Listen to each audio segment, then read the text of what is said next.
I loved her. I wanted to be her husband. I truly adored her, desired her, but I had this problem over here, and I could not stop sleeping with women. I could not stop, indulging in alcohol or whatever it may be, and it wasn't something that happened every day, but when it did happen, it happened in a big way. So I think we all have heard the statistic that 50% of marriages end in divorce. Another alarming statistic is 1 in 20 boys are victims of sexual abuse, and children are the most vulnerable between the ages of 7 and 13.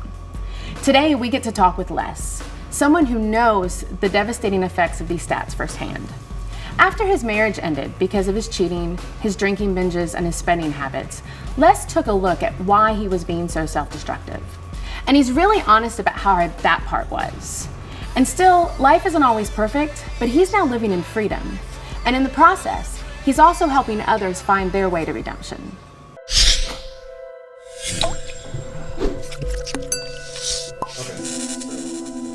Let's just roll. I'm gonna kind of get going, and then what I'm gonna do is just I'm gonna ride the wave right now. Okay. All right, and then I'll jump into we'll do pickups later. I have this thing where I can't prepare too much because then I totally psych myself out. So I have to have this balance of preparation. But Danny, you're a planner. I'm the opposite. I like. Okay. You have notes. I do. I have notes. I have questions. Well, let's start with where you are now. Okay. Today, going back just a few years ago in 2013, I had no job. I came out of treatment and knew that there's no way I could go back to getting on a plane and traveling all around the world. That was my platform for my negative behaviors. And so resigned and actually didn't go back to work for quite a while. I had no plan to go back. My wife had filed for divorce. The papers were signed, and I just tried to serve her and the kids and spent quite a bit of time doing that. And but also, too, during that time frame, the most important thing was rebuilding trust, learning to live life openly and in the light, not keeping secrets. When a temptation comes, instead of even hiding that, putting that on the table so it would lose its bite. The biggest thing, too, for me was learning how to connect emotionally, growing my emotional IQ. It was maybe of a third grader. And before treatment, I only knew happy, sad, angry. And learning that and experiencing that, and with my family, especially Jenny and I. Jenny is my wife. Yeah. We started growing. God created a lot of healing and restoration. He is the God of restoration. Amen. And so, and that took off. But we had a lot to go through, a lot of peaks and valleys through that over the next while I was working and supporting her and the kids. You mean you didn't come skipping out of rehab with everything fixed? No, not at all. Okay. And it was there was no bow on this story after rehab. There was no bow after being saved. Yeah. What I did know, though, in spite of all the shame I carried from my past, is Christ did make me righteous and holy. I wandered through the darkness, wasting away. My soul was cold and hopeless, dead in the grave. Then like a river of life in a dry land, like a flicker of sight to a blind man, I saw the glorious light as it broke in, God of mercy and might. Oh, you brought me back to life. You're the Lord of light. So let's go back to you're in college. Everything's firing. Everything's perfect, basically, from the outside looking in. Where does the story continue from there as far as your testimony?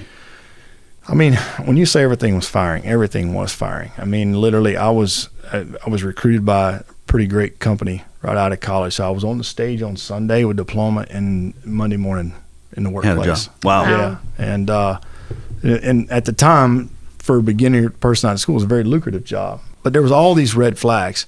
But I didn't realize there was a problem. I just couldn't understand why I was going down these one-night in tent stands, but yet also loved her so much. But yet, why would I didn't do that? And I couldn't connect the dots. There was even a few times I broke up with her.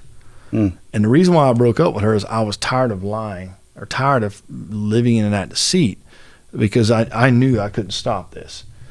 Through that process, that's when my wife learned her need for God and became a pretty strong woman, rooted in him, and got back on her feet. And then, but I knew that was the woman I knew Jenny was going to be my wife. And then when this all stopped, I started pursuing her again.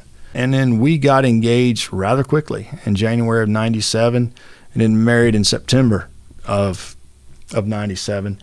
And for that year and a half, first year of marriage, I didn't cheat. I didn't do anything. I mean, occasionally when I binge on alcohol, sure, but nothing was out of control yet. And then, but then when I got in sales, and then that's when I realized, man, I'm out of town. I can do whatever I want to do here. No one's going to know. And, but what I didn't realize is every time I did that and was hiding that lie controlled me, and it robbed me from being able to be emotionally intimate with my wife. Yeah.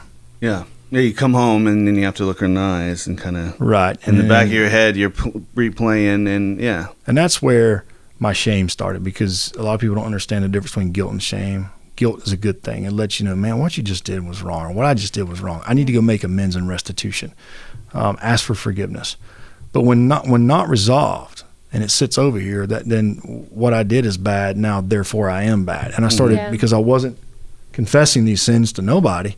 I was totally starting to get eaten by the shame. And also at the time, we were well involved in our church. We were going to Peachtree Presbyterian in Buckhead at the time, and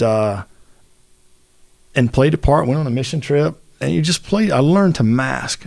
Wear a lot of different masks. The successful guy, the great husband guy, the great athlete guy, the whatever hat and mask.